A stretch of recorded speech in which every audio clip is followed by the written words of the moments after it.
Okay, so finally get Sean G to the headquarters, to the Byron Media Group. We covered one of the biggest trials. The biggest in federal trial in New York City history. Hip hop history. 100%. How was it for you being there? It didn't dawn on me how big that thing was until about the third week. The third week. Why the third week? Because when I first went there, my initial reason for going to the trial was to hear all of the bullshit I heard about Puff for the last 7 years. That he was gay, right? That he messed with minors. Just him and these artists and these big parties and over everything that went on in these freak-offs. What they told us what a freak-off was not that. Right. And the more I saw Puffy's defense team crash and destroy the witnesses, the more I felt he had a chance to beat the case and that this was big. When we heard the prosecution by way of their press conference, Damian Williams' press conference, speak about entertainers and multiple entertainers, just be honest, you believe there was some high-profile celebrities involved? 1000%. I just told you, I thought Puff, I went to hear the nonsense to put it on my channel to get views from the nonsense. I wanted to be the first one to report the nonsense. And I went there for that. The truth. Were you surprised? You said the third week. So I was there for the jury selection. I was there for the jury selection. You asked me, when did I think and know that it was a trial of such magnitude, the biggest, most high-profile trial in the history of the federal Southern District of New York, maybe federal courts, period, maybe in history. It was big. This is big. You know, big. I don't know OJ or this one or what. Well, John Gotti was big, but it wasn't big like this. But John Gotti wasn't as big as Puffs. No, it wasn't. And R.I.P. to Bruce Cutler, who passed on. Shout out to Bruce Cutler. That's the answer to that question. But I was there for one day of the voir dire, and then I didn't go back. And I waited until Cassie got on the stand. After Cassie got off the stand that Friday, she was on there 3 days, right? 3 days, yep. Once she got off of there that Friday, I said, somebody told a lie. Somebody didn't lie. Let's talk about how that played out. She came in pregnant. When I saw how big she was, I said, wait a minute. And Puff, they wanted to have a delay in her testifying. Do you think the prosecution intentionally put her on and argued when the defense wanted to keep her longer? Because you know that they wanted to keep her longer than beyond Friday.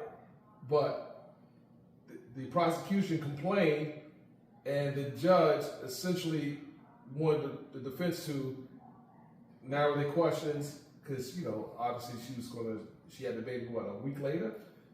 Submarinian said she ain't coming back Monday. Right. So y'all better do it on Wednesday, Thursday, Friday, because she ain't coming back Monday. Because her water was getting ready to break. Did you see that? Do you think that was I get it, she's pregnant. Do you think that they had an opportunity to seize on more questions if she was allowed to stay longer? I don't know. I don't think they needed it. Cassie was a witness. She was a defense witness. Cassie ended up, to me, the way she looked at Puff? Her testimony, I said after Friday came, I said, man, she just helped Puff. And this is y'all star witness? Right. You mean I came over here to hear the bullshit, Right. and your star witness just helped Puff? Right. I said, man, somebody done told a lie. And then that changed. And then when my man Jonathan Bach beat down the expert witness, Dr. Dawn Hughes, I said, oh, his cross-examination of her, I think she almost didn't make it on. They fought not to have them in. Right. Alexander Shapiro filed a motion in Lamine to have her not even testify. Right. Exactly. But they put her on anyway. Put on. I think she was either directly after Cassie, or maybe did Dawn Rashad go after Cassie and then the expert witness? I want to say Dawn came in after. After Cassie? After Cassie. No. Or did Dr. Dawn Hughes come right after Cassie? Dawn Hughes. Because Dawn Hughes wanted to explain what we just heard. What we just heard. Right. Yo, that was crazy, man.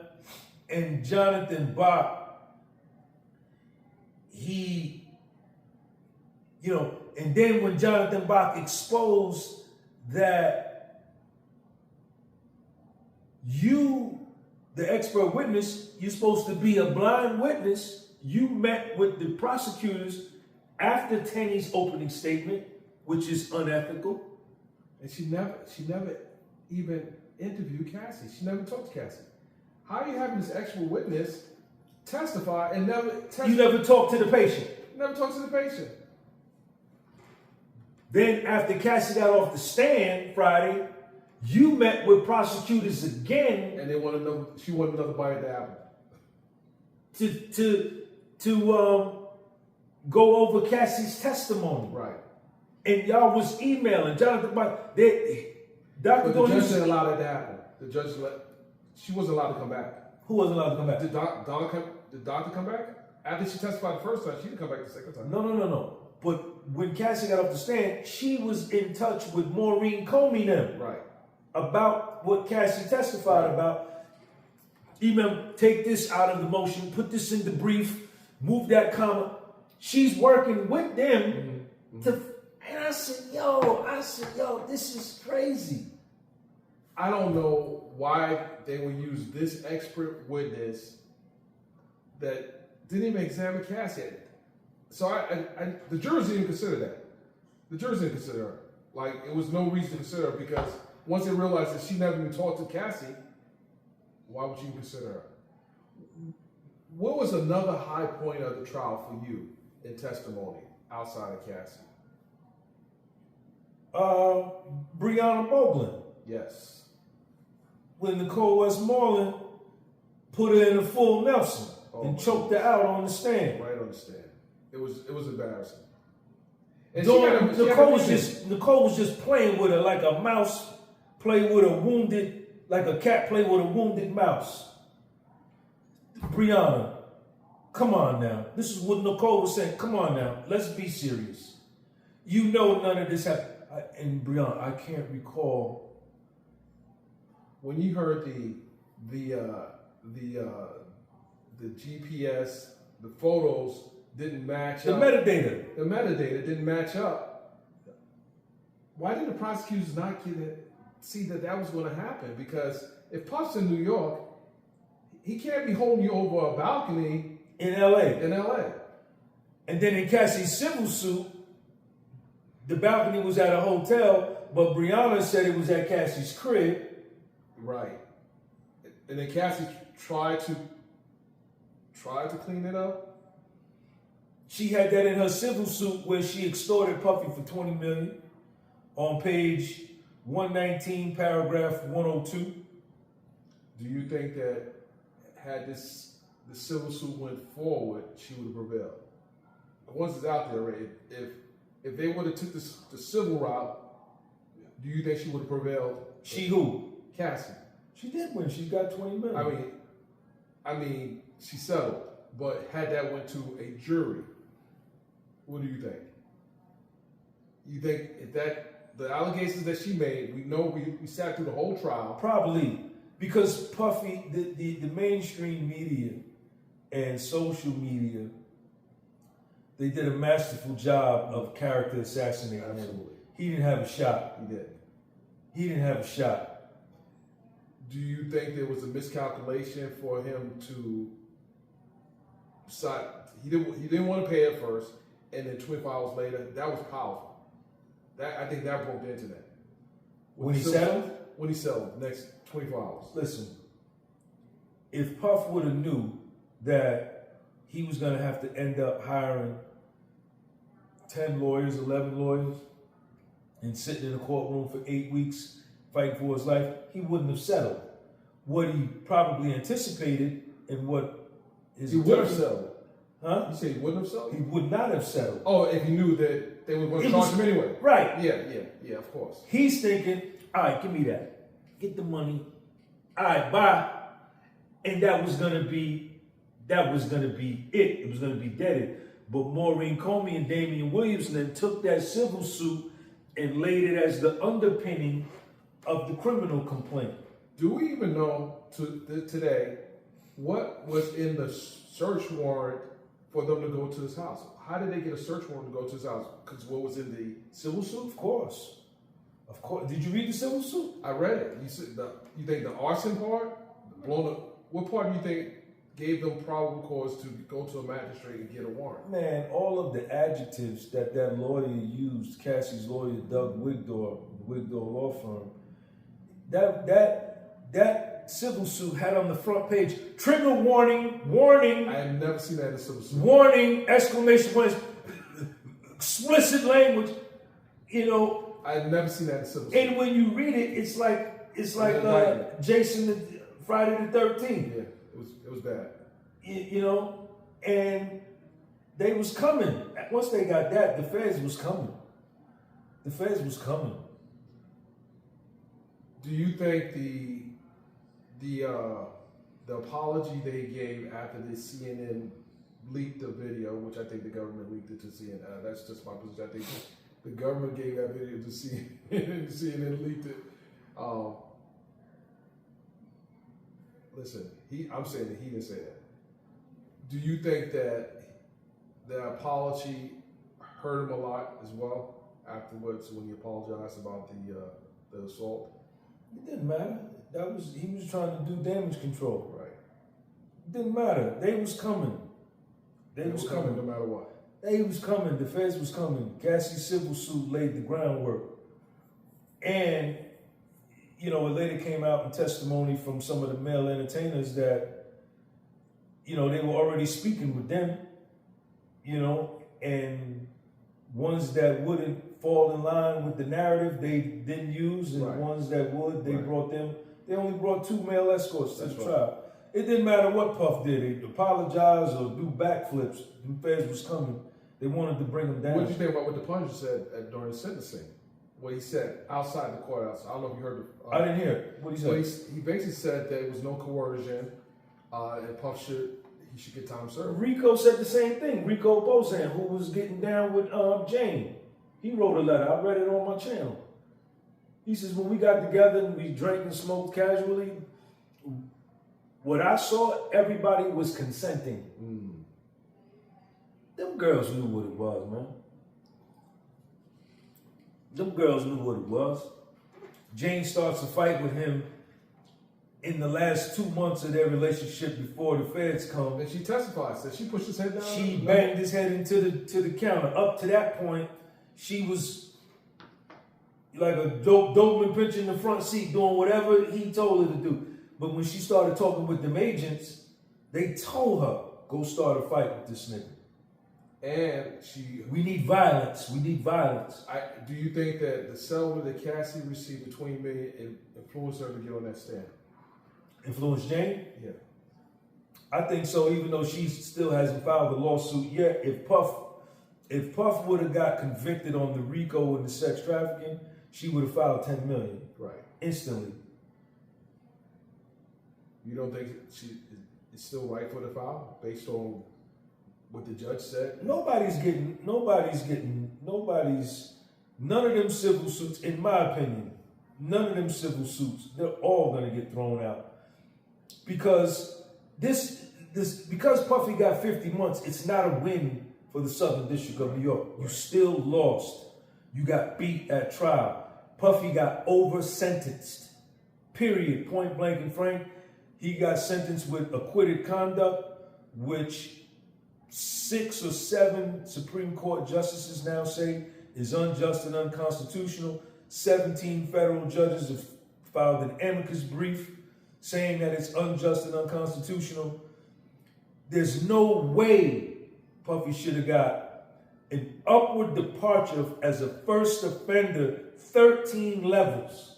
And the judge said acquitted, he can consider acquitted conduct and enhancement. I'm like,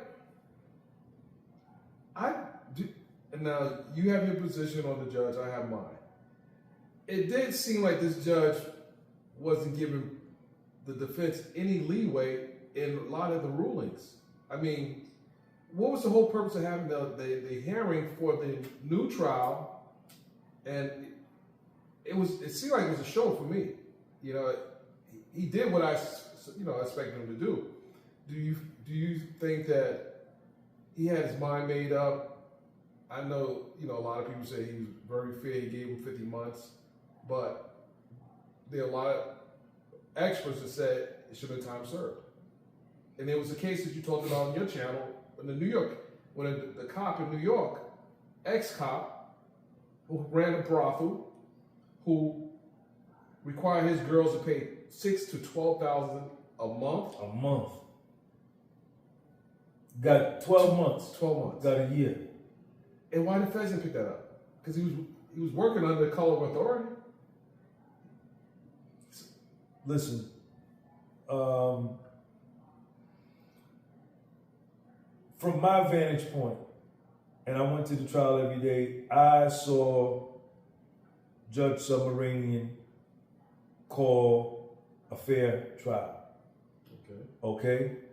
The prosecution got overruled with objections the same way the defense got overruled sometimes. Some of the very important evidence, the prosecution wanted to enter some stuff, the defense objected, he sustained the objection for the defense. No, we're not going to let you. That part, I thought I saw fair. Okay. Now, the nonsense with the juror number 6, the nonsense on July the 2nd, 2025, after the verdict, you understand? Every time homeboy called the break and went in the back, he came back out and said something totally different than what he said in the court and what his body language showed in the court. Because you was there July 2nd. Mm-hmm. Did it look like to you after Mark Agnifilo stood up and said the jury gave Puffy his life back and we want Puffy to go home? And Judge said, when do you want him to be released? Mark said, now, today. That was so messed up. He said, today. And he looks at Puff and says, you don't want to go back to MDC, do you? Because he was saying, I'm finna let you go. Right. I'm finna let. So Judge Submarinian was finna let him go. And then he said, see, Maureen Comey intimidated my man the whole trial. Did you see that? I saw it. He was scared of Maureen Comey, or either scared of her father, because her father was the former head of FBI. Yeah. Very powerful man. He might be in his courtroom again, but this time as a defendant. When Maureen Comey jumped up and started screaming and not talking to him with a level of respect and courtroom decorum, she was talking at him several times, like yelling at him. Yes. And he just folded, body language went down. He said, we're going to come back at 1 o'clock. This was about 10 minutes to 11. Yes. Remember, we all came back at 1 o'clock. He don't show. The judge don't show. He wants letters. Right. Doug Wigdor goes and writes Cassie's letter. Cassie didn't write that letter, in my opinion. Cassie wrote none of her letters. And the reason I say this is because I believe that the feds called Cassie and Jane for the sentencing. Yo, y'all come in to testify. And they said, man, we ain't coming down there. Right. No, he didn't already be, we're not doing that. Right. So they got Mia. who had absolutely nothing to do with the Mann The Act. Craigslist stylist. Craig who? The Craigslist stylist. Oh, to my Deontay? Yeah. Hey, Deontay. Hey, girl. How you doing? Hey, Deontay. I got some balloons for you. They had nothing to do. They gonna get us. They gonna get on me. I don't care. I don't care. Y'all know I don't care. The Mann Act. So Doug Wigdall writes another letter. But whenever Judge Submaranian went to the back and came back, his body language was different, his tone was different, and even Alexandra Shapiro stood up in court. Remember when she stood up after juror number 6 and she wrote in her letter, she says, Alexandra Shapiro says, your decision to release juror number 6 was starkly different from what you said that morning. Were you there? I was in the court. It was a Friday. It was a Friday. Juror number 6 is not going to be removed. Remember he kept saying that? I done talked to him twice. Yes. Now, I'm tired. He told Maureen Comey and Emily Johnson and all, I'm tired of y'all telling me about this. This is a small potatoes mistake that can be reconciled. I came back outside and I gave an update on that. And I remember when he takes the bench, Puff comes out. She was the first one to start speaking. I was Miss Shapiro start speaking about the juror number 6, and he made it seem like he wasn't going to do anything. He told her. Right. It was like he sent several bad messages to the defense. Who said several bad messages to the defense? The judge signaled that he was going to rule for the defense, but then then rule against. He was going to rule for Puff. Right. That the black juror stays. Juror number 6 was the black juror. Yeah, right then. License. That morning, Alexander Shapiro was standing in the back. Jason Driscoll, laptop man, was there. Maureen Comey was here. And then the other girl, I think it was Emily Johnson or Smizer. I don't remember which one, but them two kept jumping on the judge about get him up out of here. The juror number 6. They pressured him. They was pressuring him. And he was standing on the square like a man, like, nah, I don't care what y'all say.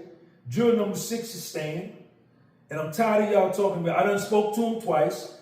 This is something small potatoes. He said something in the jury. What do you call that jury room? The jury wait? The jury box. The jury box. Yeah. This is small potatoes. Then he comes out and says he's got a girlfriend in New Jersey. He lives in the Bronx. So what? Right. It was no reason for this juror to be excused. Then he comes back and say he's being less than candor.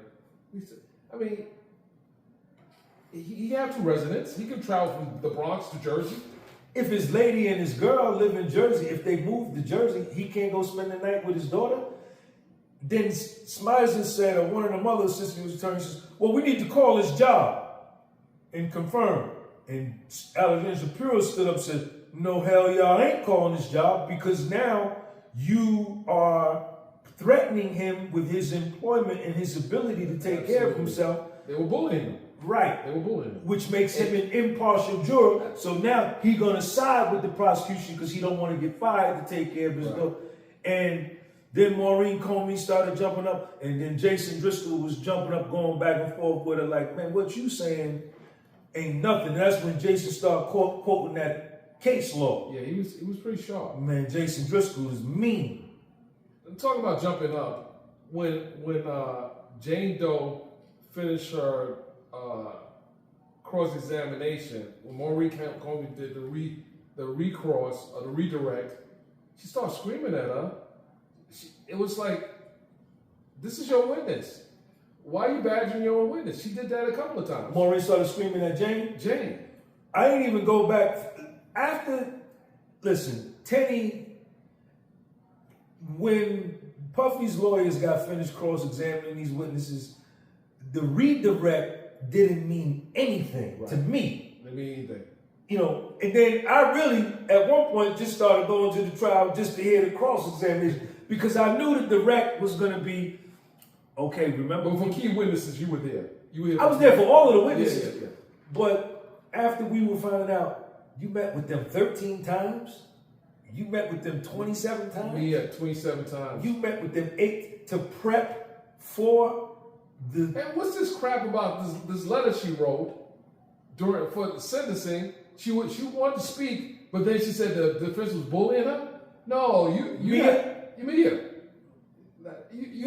all that energy in the letter, but you don't want to come in because you think just go speak. Well, the judge probably shouldn't have let her come in anyway because nothing that she said the jurors bought anyway. But she had nothing to do with the Mann Act. Nothing. So why was the judge was going to let her? Ain't no question. Which tells me the judge wasn't being fair. No, he was. The fact he would let her speak is crazy. She had nothing to do with the Mann Act. Nothing to do with the Mann Act. And in his sentencing opinion, he doesn't mention the male escorts not one time. And the male escorts were supposedly the prostitutes. That's right. He doesn't mention them not one time. But my man is the first South Asian judge in the Southern District of New York. He's only been on this court 2 years. Yes. You know, he's nervous as a cat on a hot tin roof in the most high-profile case. He's scared of Maureen Comey. She talking to him great. Out of all the lawyers, everybody's talking to this man with the utmost respect. Right. Except Maureen Comey. When she ain't getting her way, she just talks to this man any kind of way, and he took it. He didn't step to her one time and like, yo, chill, man. You don't talk to me like that in my courtroom. You know what I'm saying? Yeah. I'm gonna say it. He punked you, Judge. Yes, she did. She punked you, Judge. Yes, she did. Judge, she punked you. She punked you. No one's gonna tell you this, but Sean and I are gonna tell you. She punked you. I saw it. It was embarrassing, and you should have got some get back by giving Puff even less time. To me, Byron, just forget the time, whether it's less or more time you give Puff. During the courtroom, when somebody does something to disrespect you in front of the whole planet, you're supposed to say, hold up. What did you say to me? Right. Don't talk to me like that in my courtroom, or I've seen lawyers get their ass handed to them. Just in YSL. Just think about the YSL trial. And that's why I believe, my opinion, he was carefully selected to get on this trial. A Latino female judge, or a Latina female judge, or a Latino male judge, a black male judge, or a black female judge, a white female judge, or a white male judge with 12, 17, 19 years on the bench is not gonna let nobody tell him what to do. And that perjury and shit that was going on in the court, that would have got nipped in the bud, and we would have been mistrial. That's right. Early, I believe. Absolutely. But homeboy, he don't got the balls for that. He showed that he ain't got the balls for that. Even the judge that was on before he came on, the black dude, right? There was a conflict. One of them had a conflict. I don't know about that. Yeah, one of the judges had a conflict. Carter, I think his name was. Right. It was a conflict. I don't know what the conflict was, but you put the most inexperienced judge on the most high-profile case. Talk about it. That made no sense. So when they say these judges are on the wheel, he was picked. Carefully picked. And told, you gonna do what we tell. Implied, maybe not verbally told, but implied, maybe not expressly told. I don't think he's a racist, and I don't think that he hated Puff.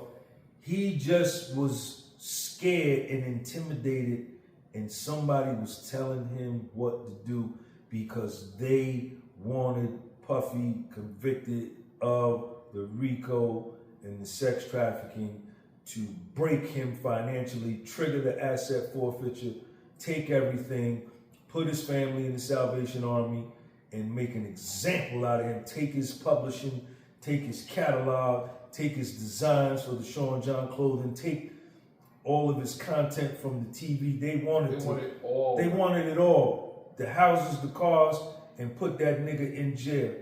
And they came back with a $500,000 fine. Small potatoes. Yeah, small potatoes, but still. He was over sentenced in my opinion. Yeah, he'll make that back. And for your, first of all, thank you for having me on your show. Absolutely. Listen, I've been waiting to get you on the air. I did federal prison time. You did? Yeah, I know that, man. I just so I just knew that was over sentencing. I mean, you had a guest on your show that went over the sentencing guideline. Three of them that did Fed time. And they pretty much echo what you were saying. Yeah, they gonna give them time served. Right. I said 18 months. But so when you said 18 months, and you know what I said, when the prosecution came back with 11 and a half years, I said, I see what they're doing. They want to meet in the middle. They want to meet, because just imagine the judge taking 11 and a half years and giving him 12 months. Just think about that. No, that wasn't even an option. Not this judge. Not this judge. No, but judges that I described earlier would have said, what? 135 months? I believe he'll be successful in the appeal. I do too. You know, Alexander Shapiro's, but she's had 2 cases overturned in the last she's 120 days in the Second Circuit. She is very smart. She's very sharp. She has Driscoll works with her, right? Driscoll works with her. Yeah, so they got a good team. See, and I'm gonna tell you something. Very rarely I see a trial where you have an appellate attorney there. Talk about it. You have everyone. It was like the Affinity Award. You had the experts in their area.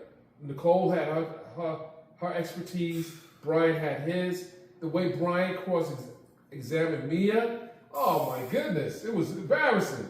It was poetry. Watching these lawyers work, all 10 of them, or however many it was, for 8 weeks, it was poetry.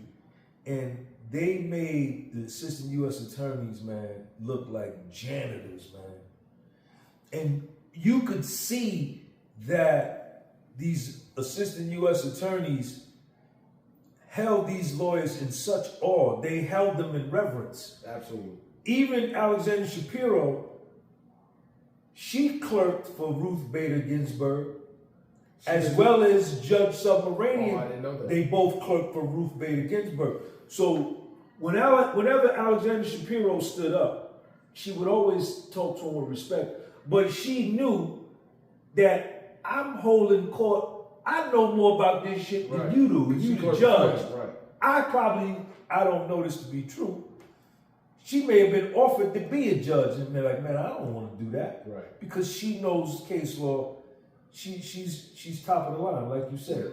The likelihood she probably did. She probably turned it down. And you never saw him, the judge, get fly with Alexander Shapiro. No. Never once. Or Driscoll. No. Never seen it. Because, Alexander Shapiro was quoting that case law. She filed for 2 mistrials, Rule 29, Rule 33. I read all her stuff. But, man, like you said, Dennis, them lawyers, man, it was poetry. I tried to watch the Cardi B trial after that.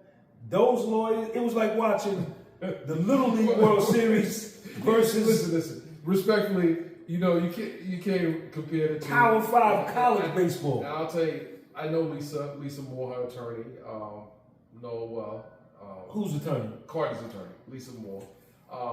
It was just like night and day. No different than watching A$AP Rocky's trial. It's like night and day. All those attorneys good, but this is a different level. Man, this was what we saw was elite level on both sides. And to your point, I think that cameras should be in these courtrooms because it was a lesson. Just think about all the law students that didn't get the opportunity to look at a trial this magnitude. That you may never see again.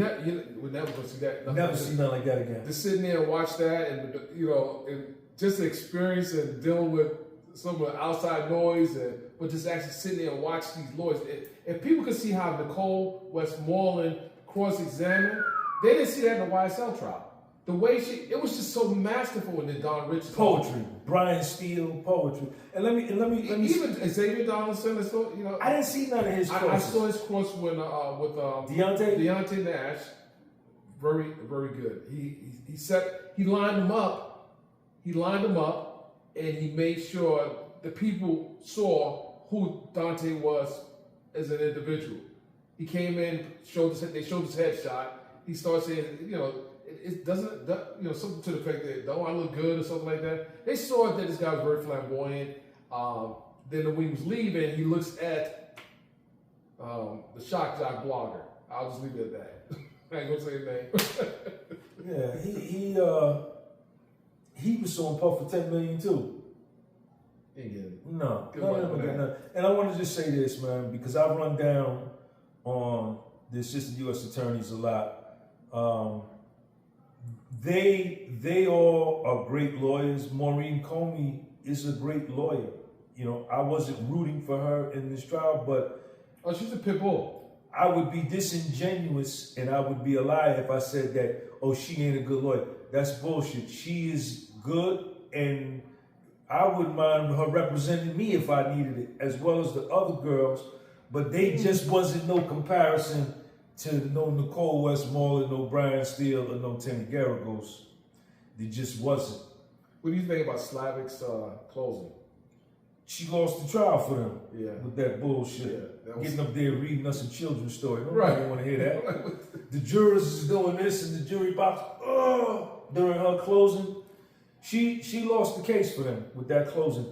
But I thought Puffy was dead after, because I think she went on Thursday. And I went out, did my live that afternoon. I said, yo, man. I said, it's not looking good for Puff. Because as she was reading, she was saying all the right things to prove a RICO. You just need to have one incident of force to convict on the whole RICO. You just need to have, out of 10 years, just pick one time he coerced her. And I said, yo, this nigga is dead. No, listen, when she was doing that, I was deflated. I was getting knots in my stomach. I said, oh my goodness. I was deflated. I walked out. She was pretty convincing. She was convincing, man. And I said, yo, because everybody was saying Mark was going to do the closing for Puff. I said, man, he got to bring it to Mark. And I went out and did my live. Hold on 1 second. Hold on. We're going to take a break right there. Let's take a break. Guys, we're going to take a 3-minute commercial break. We see you guys in a few minutes.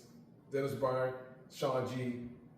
The closing was intense, especially going home, not knowing what the jurors were thinking, and then when Mark started. First, I'm gonna tell you, I don't know if you saw this, but that day that Mark was going to do his closing, he was pacing up and down towards the back of the courtroom, and I was just watching. I was watching Brian before Brian, Mr. Steele, was going to cross-examine Mia. He was doing some type of ritual stretching, and he was just doing. I said, look at this guy, he's getting ready. And then when she came in and sat down, he just went in and it was just so. And he has a technique that I appreciate. Oh man, Brian Steele. Yes, it's a technique. Pro. Once the jurors hear it, objection, Your Honor. Don't matter. The jurors heard it already. Pro. Masterful. Pro. And I actually saw more of his. I watched throughout the YSL. I was covering the YSL, but I tell you, man, if the cameras were in the courtroom, it would be like incredible to see that. And I think Mark hit all the high notes. I think some people that had an issue with him talking about he would have taken a plea if they offered him the plea or for the Mann Act.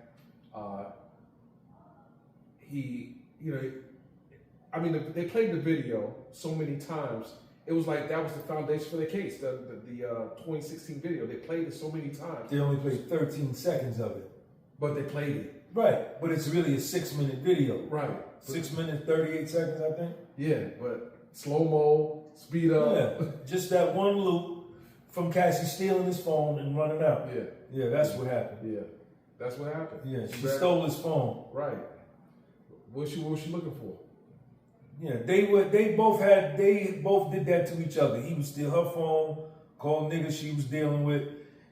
Cassie would steal his phone, call Gina, she was jealous.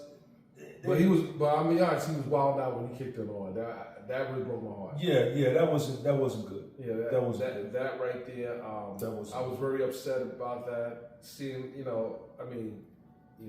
Puff's a big guy. He ran marathons. Yeah.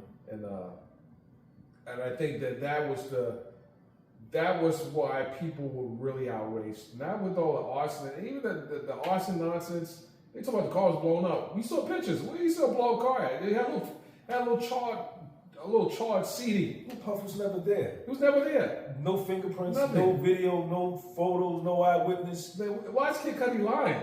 He comes in and he can understand and commit perjury. Right. But you're being chased by Puff. You didn't tell us that story. Right.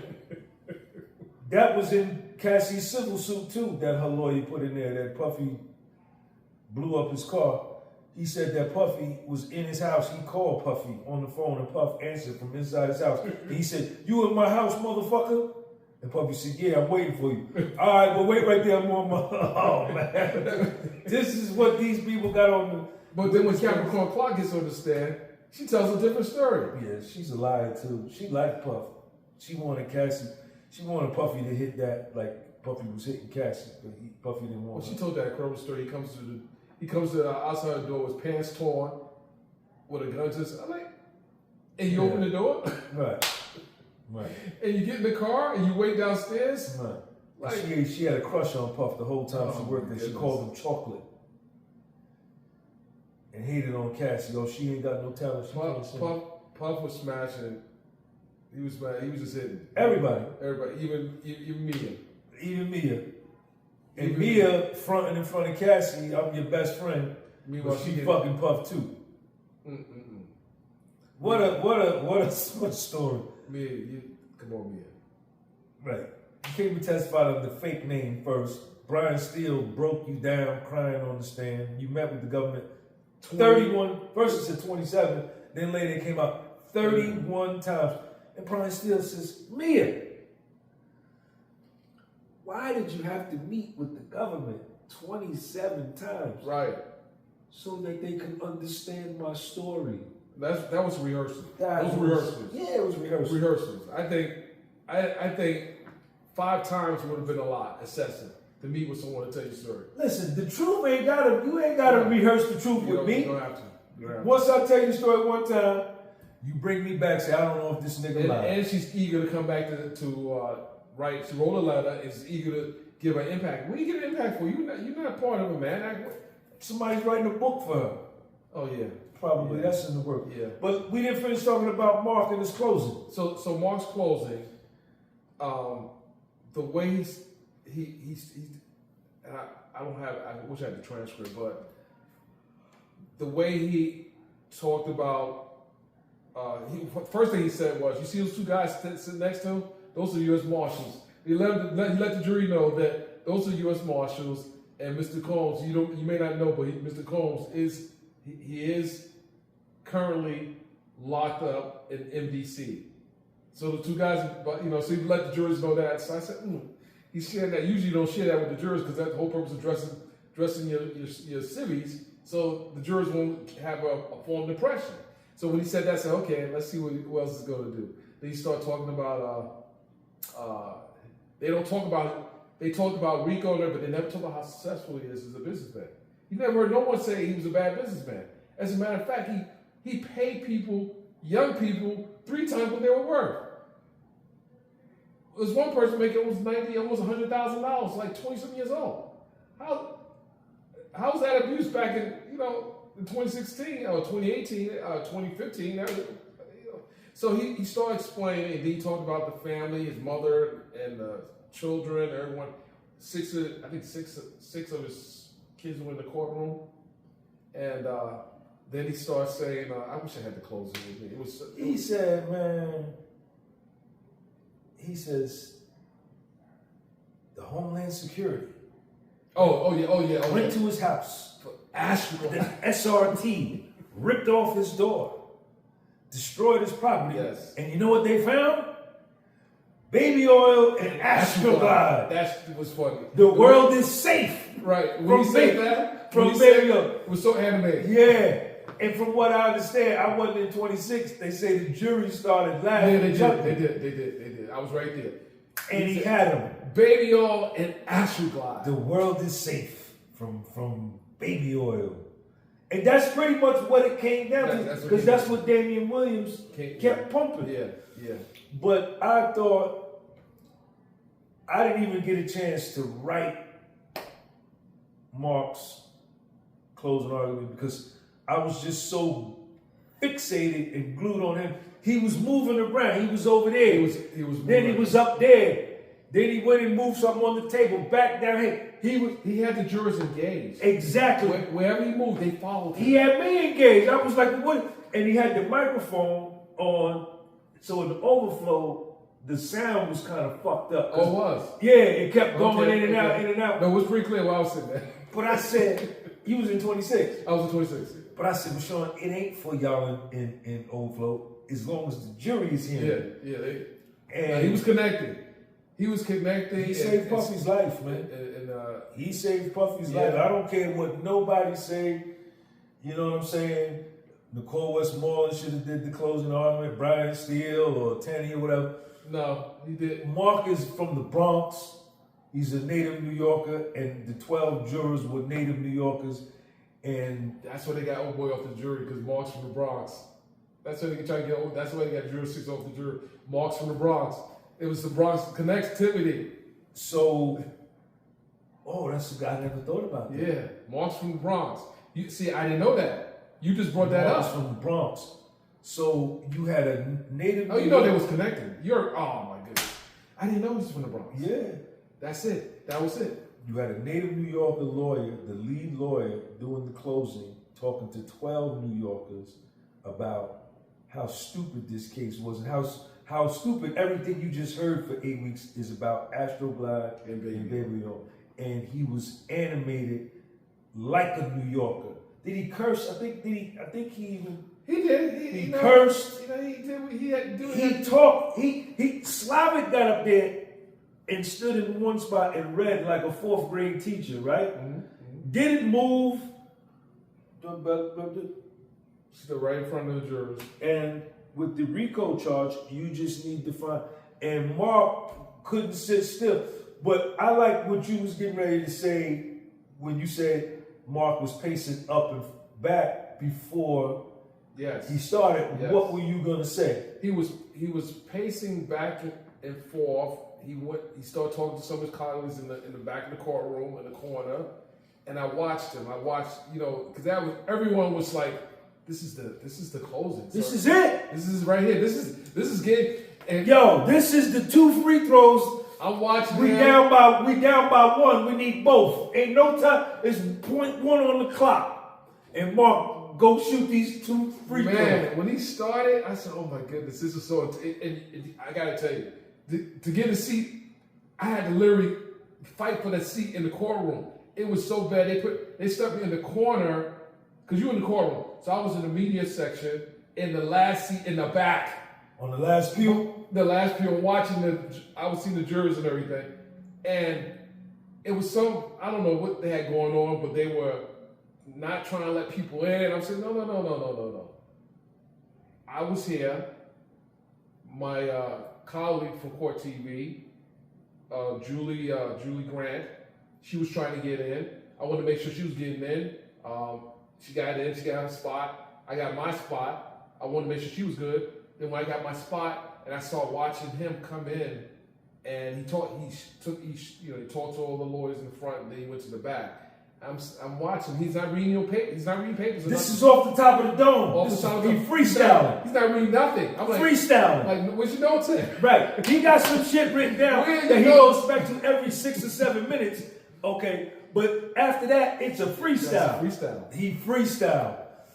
Now, what I thought was interesting, I said, if Mark get out there and he shows the slightest bit of nervousness and his voice cracks any, Puff is going to prison for life.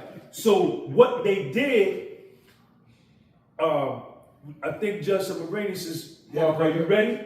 And Mark said, yeah, I'm ready to go. And then Maureen and some said, well, we need a few more minutes. We got something to do. Yeah. To make them. Don't throw them off. To throw them off. Oh my goodness. To make Mark's chest start beat like I was ready. What are you talking about? This is his time. Right. That's like how coaches, when they're going to kick the field goal to win, you call timeout after he run out. So did you see the reaction to Cora when she did that? I said,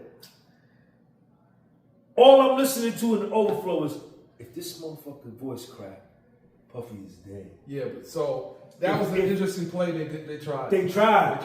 But Mark, that didn't faze him. He jumped right in there closing. He knew what they were doing. Because I still look at his face. It was like, he said, he hold that bullshit. Right. I'm a trial lawyer. This is what I do. I do these closing. And I didn't write nothing down. And after he finished, he went twice. I think he took a break. Yeah, he did. Yeah. I left. After the first part, I left and went live because I said he got it. Yeah, I had to go downstairs to do court TV. I went downstairs and, then we were getting the updates coming from the courtroom. I said, he did it. He did the first part, it was enough. But he had to finish it off. And he wasn't dragging it on. Because you don't want the jurors to think that you're just dragging it on.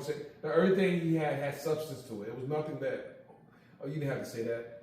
He kept the jurors engaged. And I said, I heard they were laughing, chuckling, giggling with him. They were. Listen, once you get the jurors laughing, you got it. The prosecution lost the case. They should have knew it right there. Now, let's talk about when the verdict came down. Because when the verdict came down, I was in the overflow room. Because I wanted to be able to, because they locked the courtroom. My heart was beating, kid. Man, when that verdict came down, my heart I was listening. That morning. Catching the train from Jersey to New York, I was like, damn, if they convict Puff, he's done. But we got the verdict back at like 1 something. It was like in the afternoon. No, that verdict came back at like 10:38. 10:38. No, 10 something. 10:30 something. And when they read the verdict, because we was all outside in the front, then they said, we got a verdict, and then everybody came in. Yeah. Then when the verdict was read, reporters started running outside. I dipped. Soon as they said not guilty, and guilty to Mann Act, I dipped and went live. Said Puffy beat the feds. But remember the night before when they said that they were deadlocked? Yes. They had agreed on 4 counts. Yeah. Oh my goodness. But was deadlocked on 1. So I was like, shit. You were trying to read that. You was trying to read it. No, but then it hit me like 11 o'clock that night before. I said, well, Sean, what did you think? They don't have the RICO. Because if they had the RICO, the sex trafficking for both goes with that. Because the predicate offenses under the RICO are the force, the coercion. If they got the RICO, they definitely got them too. So if they don't got the RICO, he's not guilty on the sex trafficking, and he's maybe not guilty on the prostitution, but even if he is, the prostitution is small potatoes. I knew it was going to be a Mann Act. I didn't believe they had RICO. I never believed they had RICO. And sex trafficking, I didn't think they had that either. I didn't know if it was going to be 1 Mann Act or 2 Mann Acts. I said, and you look at my Twitter timeline, I gave a prediction. And I think I was pretty spot on. I said, he's going to be found guilty, but now RICO. Right. When they said they didn't have the RICO, the predicate offenses under the RICO was force, coercion, which are needed for the sex trafficking joint. Right. So I said he's not guilty on the sex trafficking. Okay. And I thought maybe they was hung up on the drugs under the RICO. Right. Because remember they asked, they go back and ask him for a second time for an opinion on the drugs? The drugs. And I said the drugs was... It's personal use. Yeah. They had a possession with the intent to distribute. Knock it off. Right. So when they were asking about the drugs, that couldn't have been anything related to the Mann Act. It had something to do with part of the RICO. Right. So if they are even asking that question, that was a little kind of tricky. When why you still talking about that? We thought the RICO's out the window, but you asking about drugs. That had nothing to do with sex trafficking. Well, sex trafficking maybe. It's a predicate offense under the RICO. Mm-hmm. Because, there was like 7 to 9 predicate offenses under the RICO. Right. Arson, robbery, kidnapping. And they found them, they acquitted them, man. I mean, I know Puff probably was like, wait a minute. We got a partial verdict. I got to go home and go sleep on this. Yeah, I was deflated. When they came back with the partial verdict, that bothered me. I was deflated. I don't know why. I don't know Puff. I never met Puff. But I own a lot of archive Puffs for his when the kids were small. I was shooting Puff before the kids was even born. You know him personally? Personally, yes. Yeah, I don't know the nigga. Wow. But I became so attached to his case and to him because my federal case was very, very similar to this. I just didn't have as much money as he did. But let's talk about that part. The women and the backstabbing and the friends and the people you loved and trusted willing to testify against you and testify, that all happened to me, man. And, really? I just man, my story is similar like that, man. I didn't go to trial. I pled guilty. I took a plea, but I was dead in the water. They had me on camera, so I was dead. And I knew I was breaking the law. Okay, all right. What you want to talk about? I don't know if I want to talk about your case. All right, we don't want to talk about it. But would you, based on covering this trial, is this your first trial covering? First trial ever. Wow. Wow. There's a lot of people that this was their first trial. That's interesting. I never did this before. I'm on YouTube. I do calisthenics. And I'm a finance man. I'm an accountant with a real estate man. I never did this ever. So do you feel like you would like to do other trials based on covering this one? And if so... No, I just like this one. This one? You don't think no other trial can bring you back out to do the Sean G? I was the fucking best on this one, man. But my coffee's better than your coffee. Your coffee ain't like mine. My coffee's got more steam than yours. I went to that courtroom every day, Byron, to be better than everybody down there, man. I was going to dress better. I was going to look better. I was going to report better. I went down. I meant to tell you, I have a piece of clothing that's coming out of the suspender line. Maybe you can model for me. Absolutely, absolutely. I had my braces on, my suspenders, and they wanted me out of there, man. They wanted me out. Oh, let's talk about that. They wanted me out of that. I caught a stray from that whole situation.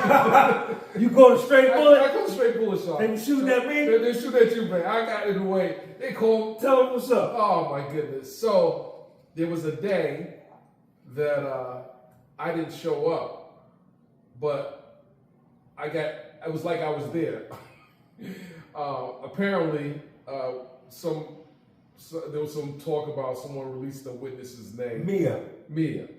And I'm like, okay, I'm not there. So I'm getting a call. I'm getting a call from one of my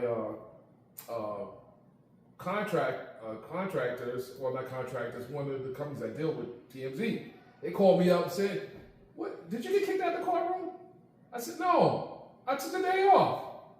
They said, then they told me another media outlet called and asked, did I get kicked out? I'm like, they had to say a black man, right? Yeah, the black guy. Yeah. He's in hip hop. I'm like, well, yeah, I'm in hip hop. Who else could it be?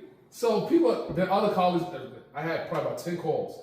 I heard you got kicked out. I didn't get kicked out of what? I said, oh my goodness, what the hell happened? And then a little birdie told me that, they said it was the other guy. What did he do? What did he do? So you actually, the bullet was meant for you. It wasn't meant for me. So what happened, man? What did you do, man? Man,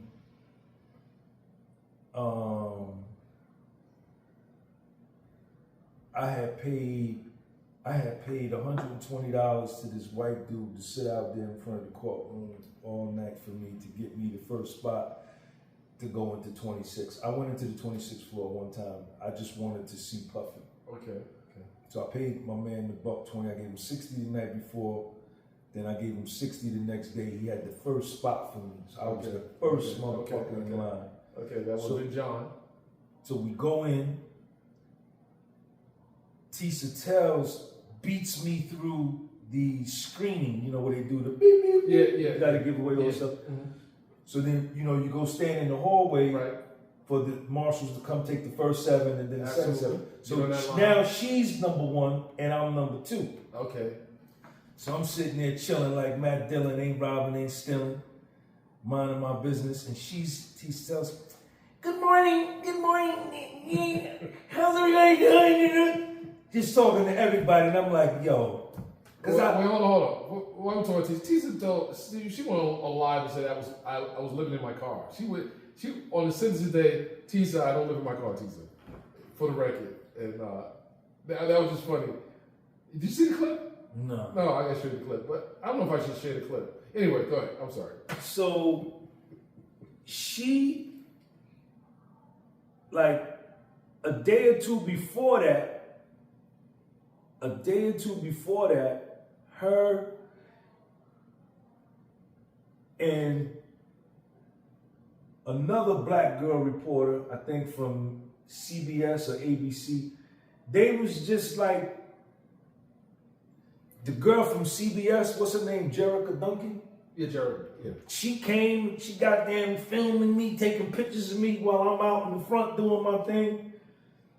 And don't never give me the pictures. Don't never tell me what she doing. She just filming me, right? Jerica? Yes.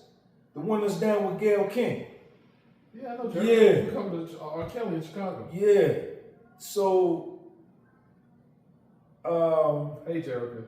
We exchanged Instagrams, but I don't never see the content.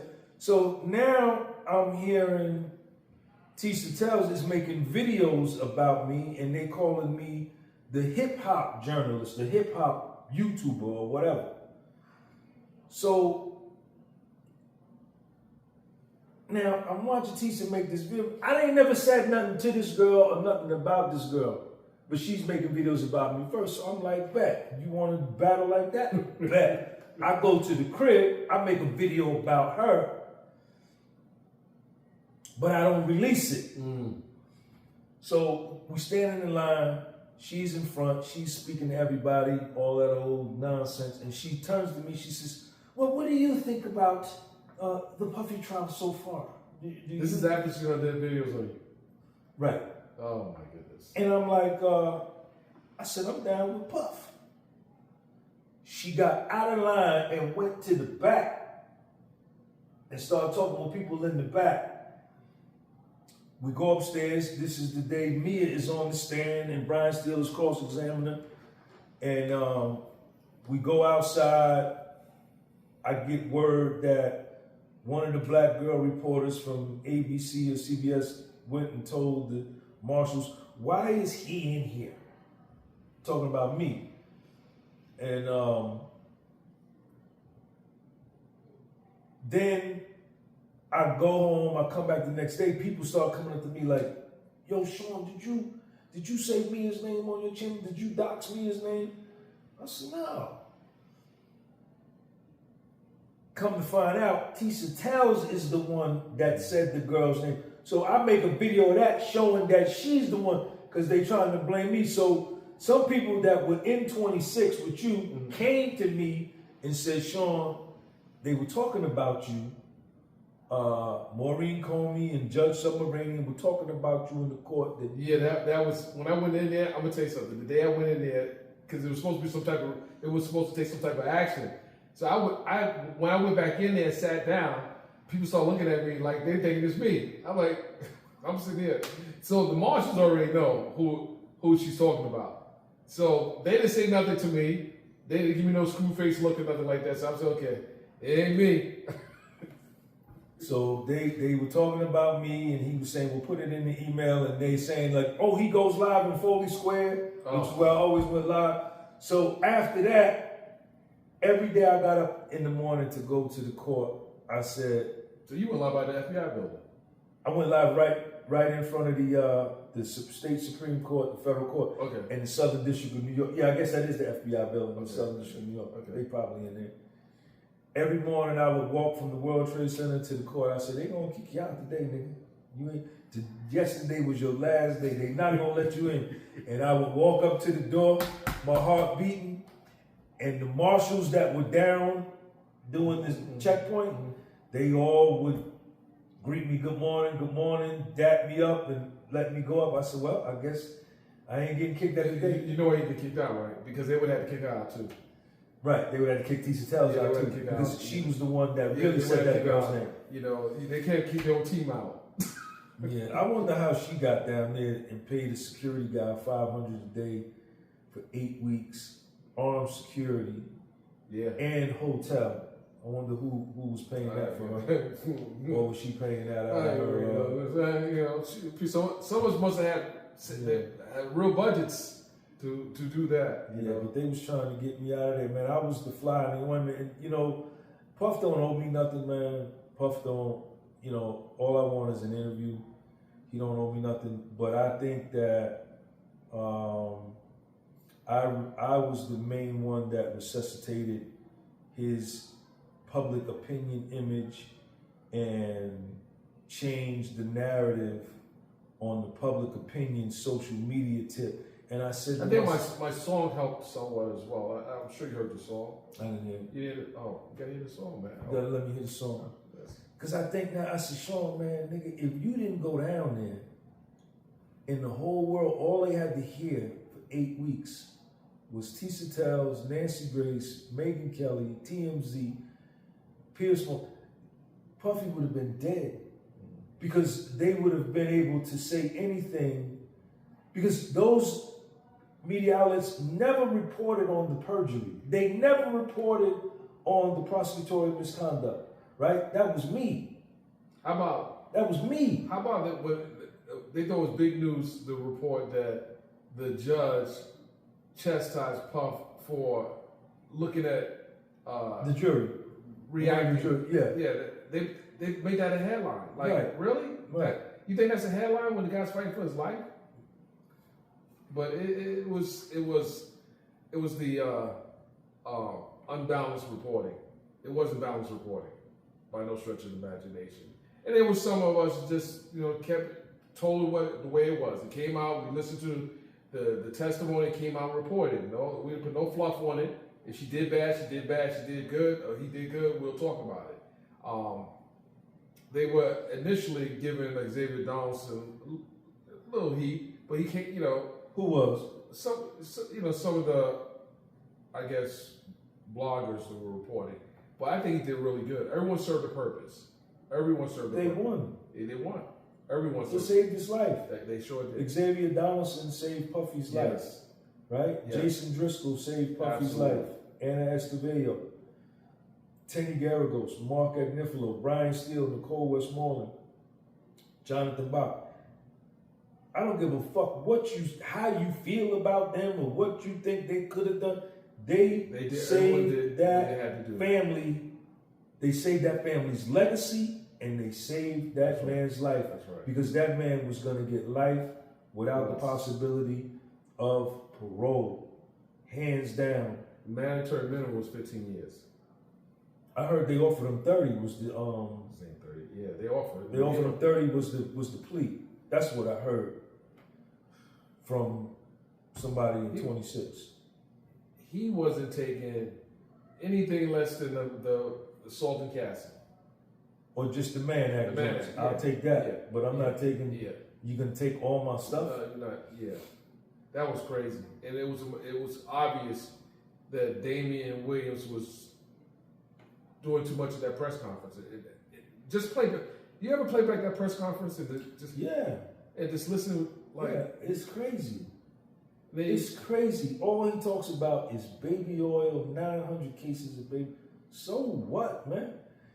They talked about baby oil so much, I went and bought me some, man, and called my honey and said, hey, we got to try this shit. Okay, now We got to try this baby oil. Listen, we're going to talk about the I'm a straight man now. I like women. No, I we're said, going to talk about the baby oil. They had they had a little debacle outside with the baby oil. Oh, man, at the end of the court. Where were you at when that was happening? When the baby oil, when the baby oil was being pulled? I was in Foley Square doing my live. That was when everybody switched.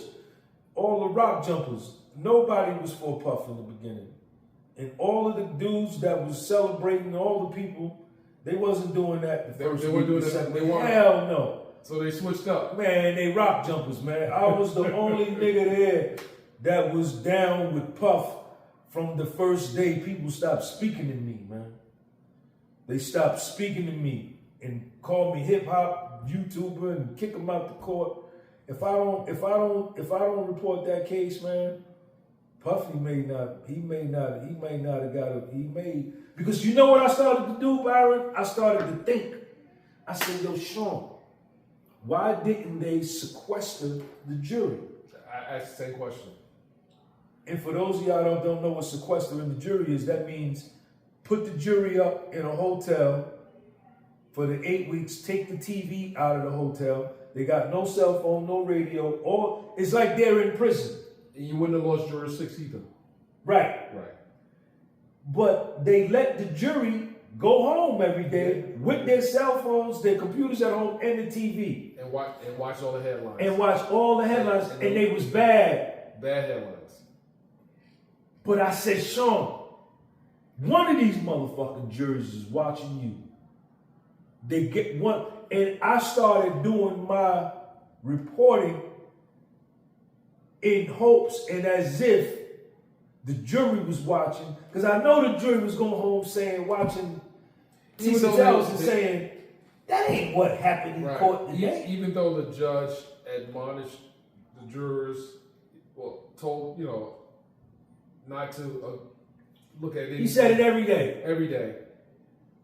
There still are jurors who have family members who are watching the case, and they talk to their family members. So anyone that thinks that these jurors wasn't being influenced by social media, Instagram, TikTok, they should have been sequestered. Exactly. The stakes were too high for these jurors to be walking freely in front of the cameras coming out of the back door. They were coming out in front of the cameras.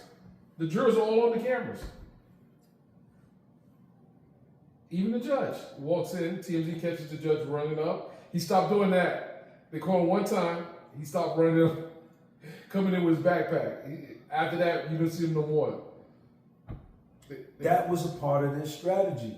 We are going to kill Puffy's name in public opinion all over social media. We're going to create him as a monster. We're going to lie on him. And all the reporters are going to report that because everybody hates him. The jury will go home and see it, and the jury will be more inclined to fall in line with that narrative and be fearful of saying something else. But I think I had a play in that, man. Because after like week 3, then motherfuckers started changing. Then TMZ started moving toward the middle. Piers Morgan started moving toward the middle. Well, he wasn't even at the courthouse. I mean, none of them was at the courthouse. Well, TMZ was there. Nah, but the ones that's be in LA, the 3 dudes, the light-skinned dude with the braids, the other white dude, and the dude that run it. Those my guys. Them your guys, they wasn't there. They wasn't there. They wasn't there, and they hated Puff, especially the light-skinned dude. Not Charles. The light-skinned black dude with the braids. No. Come on, don't do that. No. Charles is a good guy. I don't care what kind of guy is. He was negative Puff. Charles, let me say something. He's saying that. I'm not saying that. I'm saying you was anti-Puff, and the other white dude, when they quit him, oh my God! And Harvey was kind of stuck because he down with Mark. He cool with Mark, but he don't like Puff. And then Tenny win, so he was stuck like Chuck, but he was still riding with his platform. But I killed everybody, man. I killed everybody. Harvey, let me say something. I killed everybody. I think you were being fair, but my guy, he said you weren't. Hey, in week 5, week 6. so he said you jumped on the bandwagon the last 2 weeks. Right, rock jumper. Rock jumper. Just like all the other YouTubers and TikTokers out there. Oh my goodness. Rock jumpers. Now I do want to shout out Armand Wiggins for the way he covered it. Very entertaining. He was pretty accurate from his account, from the testimony. It was just the last part, that's where things kind of went crazy with the oil and everything, but he did a good job. Simone Redwin, Dr. Simone, she did, she had a position, but she did a good job in her reporting. I still like Jerica Duncan, the way she reported it. I think it was pretty fair. Of course, Sean G. And the other guy, this guy doesn't get enough credit. You never give this guy enough credit, but he did a good job as well. Who? Dennis Byron. Oh, yeah. I saw you, Dennis. You was out there every day. I was out there early in the morning, man. I saw you out there. You had your, we didn't rap too much during the trial. We got closer toward the end. Right, we were working. I didn't know where you were at, because I was basically, it was so much happening. I'm working cameras, I'm in the courtroom. Imagine, you had to work the cameras outside to come upstairs, and it was a lot going on. And then some of the content creators that came on that were kind of just outside all during the trial. Let me ask you this, that's a great point. Do you think the YouTubers, TikTokers, Facebookers, and Instagrammers, and the social media reporters had a bigger impact on the trial than mainstream media? Absolutely. Right. Absolutely. We changed that trial. Because you didn't have to edit anything out for your commercials and everything. You kept it raw, kept it in their face. You could say what you want to say and without being censored or worried about FCC cracking down on you. And I think that spoke volumes. And you could call people out. If network TV, you can't call too many people out. And like you said, there was some social media people that never went into 26 or never went into overflow. They stayed down going outside. Live all day. Outside. Round the clock. They never went into the courtroom. That was the courtroom. And people were tuned in. And the mainstream... They made a killing. They made a killing. Staying outside. Mainstream media they weren't ready for that. No, that's why this trial is so monumental and it's so pivotal, because social media, we dominated. You walked through the courtyard. It was packed. Packed. Camera. I did a wide shot. Just kept walking around, just shooting everyone, doing their lives and everything. I said, look at this. Did you see, like, the dudes, when you was walking from the back door to the front door? Yes. To where you went in? That's what I did. Them people that was going live, that sat on that side, they never went in the courtroom. They was there every day. Wow. Live. And people were tuned in. Mainstream media, they thought it was going to be like they've been doing it for the last 20 years. And they got their asses kicked. So you're telling me you're not going to come back out and cover another trial, Sean? There's no trial that you see worthy of you covering a federal trial? What trial is going to live up to this kind of hype, man? What trial? Luigi. Yeah, I don't know, man. He shot the guy in the back of the head, man. It's on camera. I mean, what are we doing? Yeah, that's true. So then now I become a tabloid reporter like Tisa tells, a tabloid YouTuber. I'm just going over there just to get the views and that integrity. A lot of my channel is, what I'm saying, I was invested in this trial in a way, and I don't know why. And people were telling me before, when I started covering, my main subscribers, like, Sean, don't cover that. Stick with the calisthenics. Man, leave that shit alone. And something was just telling me, like, nah, I'm gonna go, because I want to go hear the nonsense. I think I seen your video where you said you were getting ready, you were home, and you know who else? I saw your video. That's how I said, okay, you getting ready to go to, you're coming to New York to cover it.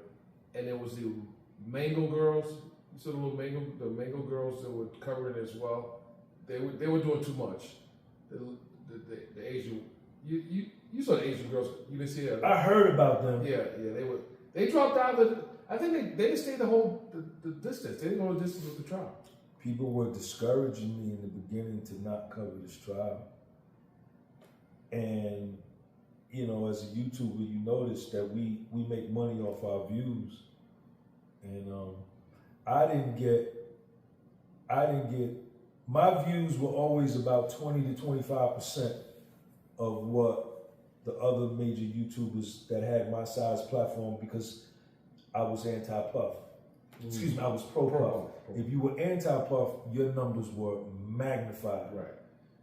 If you were pro-Puff, I saw that. your numbers are low. Right. Right. So, but I still had my biggest month ever. My 2 biggest months ever covering that trial. But, you know, I just, you know, when I was in federal prison, man, I heard the stories of prosecutors doing brothers wrong and over sentencing them. And then, you know, to be in the courtroom and see prosecutorial misconduct in front of my face, you know what I'm saying? And to find out that Puffy, what they said, what these other rappers said about him and what these other shows said about him, it wasn't true. You know, that strengthened my resolve, and it became a spiritual thing for me at one point, that I was gonna be the most honest motherfucker out there. That's what I was gonna do. That's what I was gonna do. And, you know, I think I helped Puff, man. I don't know. Were you surprised that a lot of the people that you would see hanging around him, you know, I can say it, you know, Jay-Z, Meek Mills, DJ Khaled, DJ Fat Khaled, Fat Joe, Busta Rhymes. Are you surprised none of them showed up? Nas, Mary J. Blige. They didn't show up at the courthouse. Motherfuckers didn't come. They didn't show up. So, with that bothered me. Do you think Puff should just chill out in the music business and just kind of just focus on the next phase in his life? Because these people never showed up for him for this. Only one show was Kanye. Kanye came. Right. Do you think he should probably just stay away from fake friends? These fake friends, because that's why I call them fake friends. Well, these are rock jumpers, right? See, Puff's got 2 set of friends now. He's got before the verdict friends, and he's got after the verdict friends, right? It's easy to be down with Puff after the verdict, right? I see some interviews now, cats are talking about, before the verdict, you cats were nowhere. Nobody was nowhere. Quiet as a house mouse. Right. Now, I did get some feedback from somebody in 26 saying that maybe Puff might have told some of them, like, yo, don't even put your career at risk coming down here supporting me. You know, I got it. Don't worry about it. But, you know, your friends, my mother always told me that you find your friends 2 times, when you're sick and when you're in trouble. So I think even if Puff would have told him, like, yo, man, don't even come down here. If you my man, if you my motherfucking nigga, you supposed to come one day down there and come in the courtroom, go through security, come up and come out and let the cameras see that you came, right? Because that could impact a jury. I thought if them names you came would have starstruck the jury, he could have got acquitted of everything. They didn't even show up. They didn't come, man. And I like some people, I'm very surprised they didn't show up. I'm not gonna say their name. Yeah. But I'm very surprised they didn't show up. Yeah. But see, that happened to me. Only little Sean came to court with me. He was 3 years old. I helped hundreds of people make thousands of dollars. All of the women I was dealing with, none of them came. Nobody came. No one wants to come to court. Nobody came. Me and my son, and they made him sit outside. They said he was too young. I stood in that motherfucking federal courtroom by myself and got my sentence. And How long did you have to wait before you got adjudicated? I got sentenced August the 6th, 2014. They gave me 60 days to get my affairs in order, and I had to report to federal prison October 6th, 2014. I fought my case for like 3.5 years. I was in a depression for 3.5 years. I lost $1.2 million, my real estate broker's license, my principal residence, and 9 houses, my tax business, my real estate brokerage business, furniture, cars, and custody of my son. The only thing I didn't lose was my mind. And everybody but that was my fault. I did that to myself. All that shit was my fault. But I needed to go through that experience in order to learn. And Puffy never would have found out who loved him and who didn't had he not gone through this. That's now he knows that, 1,000%. That I think that was so valuable, so valuable. And you know, while Puffy would probably be about 60 getting out. He gonna get out before that, man. Well, Puff got 13 months in. I believe he's gonna get out sooner, way sooner than that. But he may get pardoned. Yeah. But even if he got to do the 30 something months, he'll be home in 2026 because he's gonna get the drug program. That's 18 months off the rip. Good time. He's got 13 months in already. He'll be eligible for home confinement or halfway house when he's done with the RDAP. But he has been introduced to another Sean Combs that he didn't know. That's right. Right? That's See, right. we don't know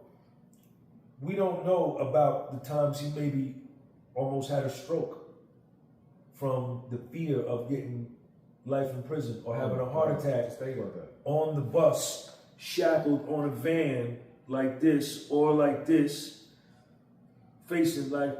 And you know, a lot of people, when they get indicted by the feds, take their life because the pressure is that great. They don't survive it. I've heard stories of that. I went into a depression for 3.5 years. Epstein took his life? Huh? You think Epstein took his life? No. Okay. No. He wasn't even at a point where he wasn't at the point of picking a jury or anywhere. They didn't let him get that far. Yeah. He was getting ready to cooperate. Yeah. Do you think Puff had some nights of insomnia where he couldn't sleep? I'm sure he did. Thank you. Which leads to sleep deprivation, leads to like immunity system failure, stroke, heart attack, with the pressure. Am I going home? My 2-year-old, man, come on, man. That nigga is strong. See, that's the part we don't see, that I know about, the darkness.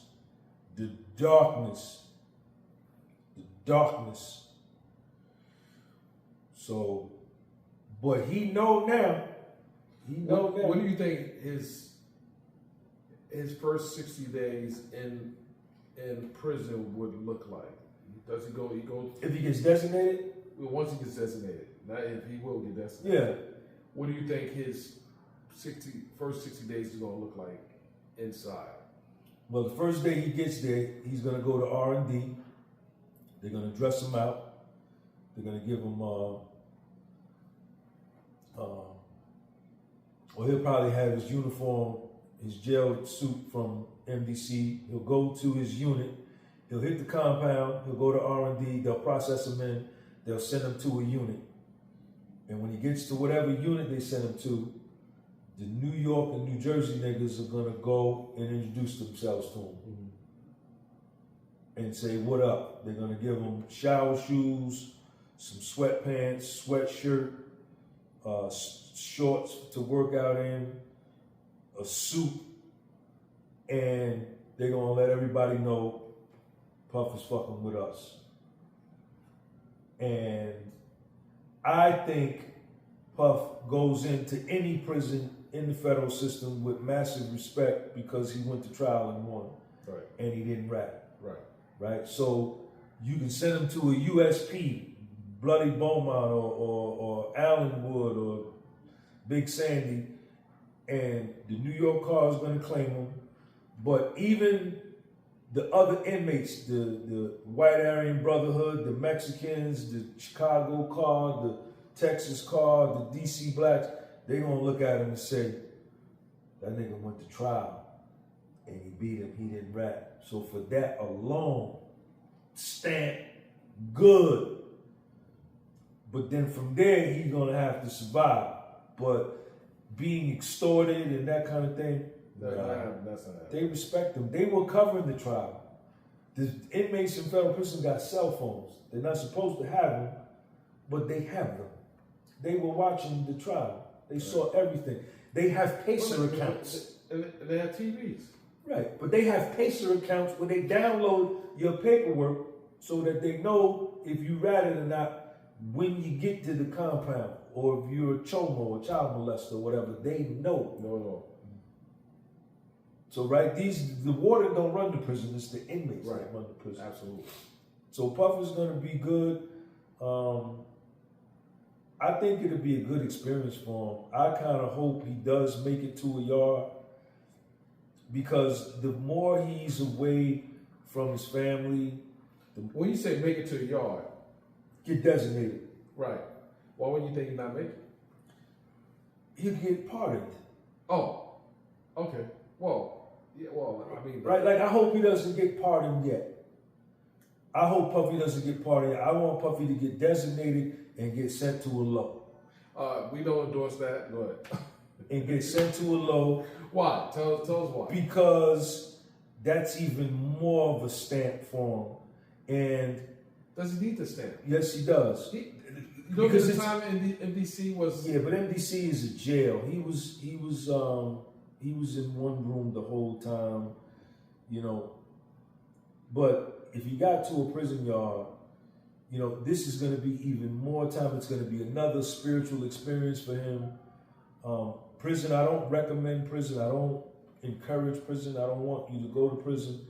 But you can learn so much from being by yourself. You know, this will be another time where he had 4 assistants that he was paying $100,000 a month, a year to, right? KK $600,000, a chef, a butler. Mm-hmm. Everybody waiting on him hand and foot. Oh, Mr. Cole, Mr. But when he get on the yard, it's gonna be none of that. Right? It's gonna be you and your fucking high school locker with a combination lock, and everything you own is gonna be it. And this is gonna teach him that, wow, I can survive with a high school locker and a combination lock. And when he comes back out, yes, his bells and whistles will be there, the plane will be there, the cars, but he'll have a totally different perception of it, and he can teach that to his kids. Absolutely. Right? I don't know his kids, you know, but these kids, they have to be like, these are like entitled, privileged kids, man, that they don't have to do nothing. Right. Ain't never had to do nothing. Right. That's Neither did Puff. And he's going to come out, and they're not going to know him. They're not, a lot of people that Puffy used to talk to, he's not going to talk to, because this situation has changed him in a way that you would not believe. He's gone through a metamorphosis, and he has grown in a way that you wouldn't even imagine. And if you've never been to prison, you're not going to be able to identify with what I'm saying. But the niggas that's been down, they know exactly what I'm talking about. He's going to be a monster when he comes out. In terms of his autobiography will be written. He'll be there and wrote his movie biopic for the silver screen. He'll be able to probably wrote an album, right? And he steps out and he's got all of these things. He can finance it himself. Right. Absolutely. Or you want to give me a $10 million advance for the book plus $2 per book that's sold. You want to buy the rights to my life, but I got to direct it. You want to give me $100 million or $400 million? One thing. He's a genius. Yeah, he's a genius. That came out at the trial. He's a genius. This man is a genius. Like him or hate him, love him or hate him. His accountant came in and told him, yes, he taught me. I went to Harvard. And my best lesson was with him. He hired the dude away from Nickelodeon, the CEO of Nickelodeon, hired him away to come work for Revolt. That's right. And that's how that assistant came, the white kid, George Kaplan, that was loved Puff. Yes.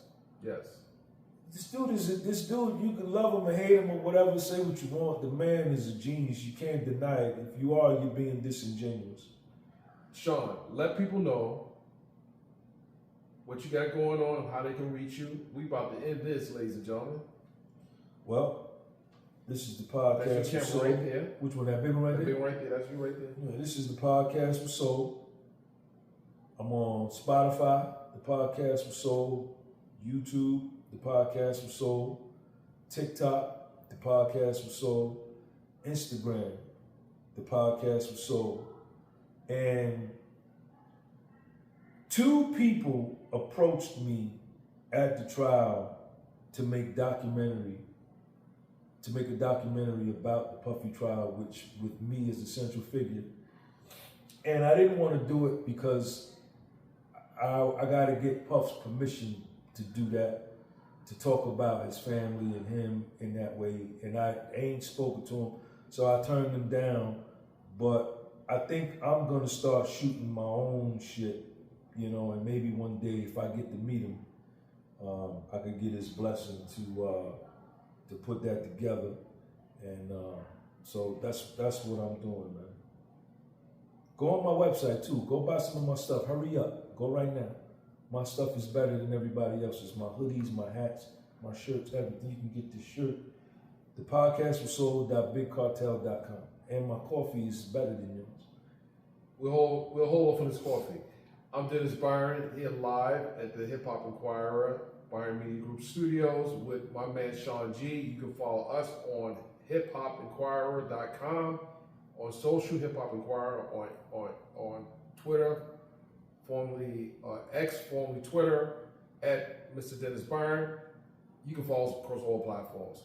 This is our first of many, I hope, with Mr. Sean G. I appreciate it. I'll be back. He flew all the way from New Jersey. He's in Atlanta at a secret location. And I'm honored to have him as one of my top guests. Thank you, Dennis. And I really appreciate his grind, his hustle, his knowledge, his experience, his wisdom. And I've learned some things from this brother. And with any interview you do, if you don't learn something from your guest, it's a wasted interview. And I've learned a lot from this gentleman right here. I do appreciate you. Thank you for having me, man. That's a wrap. Peace.